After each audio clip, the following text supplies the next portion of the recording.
Welcome to 2019. Happy New Year to all of you.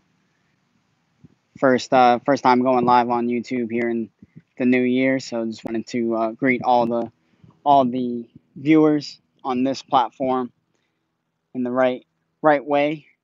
Wishing you all a happy New Year. I can't get this earpiece figured out. I'll figure it out in a second. There it is. All right, it's just gonna stay like that. So I'm not gonna take up too much of your time, but we do have a very important topic to cover.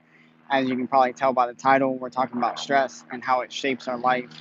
Stress can be a very good thing up to a certain extent, and then of course after that threshold, it can become a very disabling a thing in our life, and it takes a very attentive eye and demeanor to maintain that threshold. For many of us, we do this extremely poorly, and it's something that I did for a very long time, very poorly. It was the driving force behind the creation of the Head Start program that I created, and that's going to be released here soon.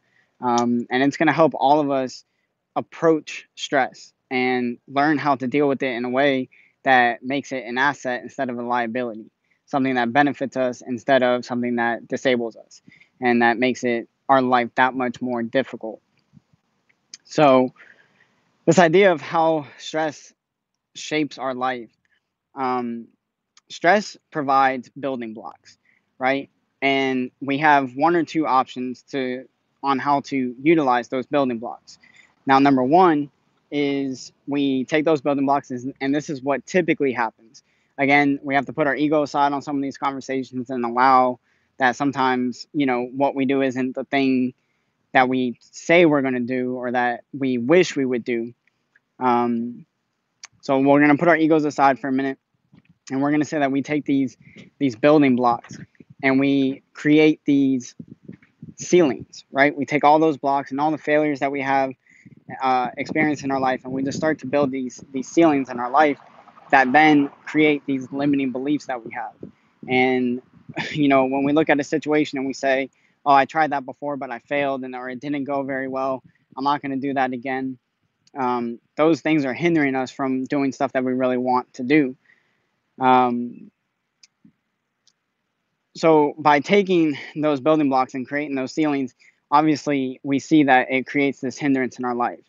Now, what would be more beneficial, and the reason why we're talking about this is because we're in this new year, and everybody jumps on that new year resolution train, and new year, new me. I'm going to start going to the gym. The gym is probably like the most packed it's ever been since January of last year, and et cetera, et cetera. Everybody knows the drill. At this point, it's kind of difficult because everybody makes a joke out of it, and sometimes those jokes are the the most difficult truths for us to handle, and the only way we know how to handle it is to make a joke out of it. And so I see nothing but jokes and stuff like that built around this. And for me, I want people to accomplish their goals. It's something that is important to me, and it's something that is important to the people that I work with.